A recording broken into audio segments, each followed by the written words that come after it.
Alasan PDIP belum pecat Gibran, kepala daerah tak bisa dipecat. Nasib Gibran Rakabuming yang telah menjadi cawapres Prabowo Subianto di PDIP hingga kini belum jelas. Meski telah memastikan diri mendaftar Pilpres 2024 mendampingi Prabowo Subianto dari Koalisi Indonesia Maju, hingga kini Gibran Rakabuming belum juga dipecat atau disanksi oleh PDIP. Menanggapi hal tersebut, Bendahara Umum PDI Perjuangan Oli Dondo Kambe mengungkapkan alasan partainya belum memberikan sanksi terhadap Gibran Rakabuming Raka yang telah dicalonkan sebagai calon wakil presiden mendampingi Prabowo Subianto. Oli menjelaskan bahwa Gibran tak bisa langsung dipecat karena berstatus sebagai wali kota Solo.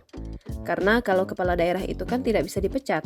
Kalau anggota fraksi itu kan bisa kita langsung pecat, itu ada perbedaan. Tutur Oli di Kompas Tower, Jakarta pada Kamis 26 Oktober 2023. Karena kepala daerah nggak bisa, karena dia dipilih rakyat. Kita nggak bisa turunkan karena dia berpindah lalu kita turunkan, nggak mungkin, tambah Oli.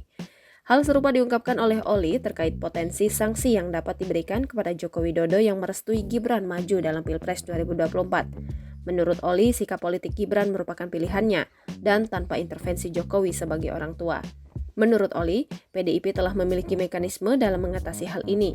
Sebelumnya, Wakil Ketua Umum Partai Gelora Fahri Hamzah menegaskan bahwa status cawapres Koalisi Indonesia Maju, Gibran Rakabuming Raka, masih kader PDIP. Mas Gibran clear tidak keluar dari partai, kata Fahri di Kompleks Parlemen Senayan, Jakarta, Kamis 26 Oktober 2023.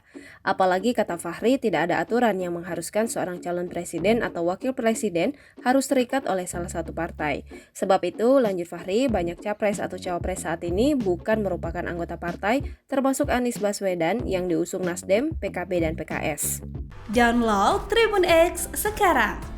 Menghadirkan lokal menjadi Indonesia.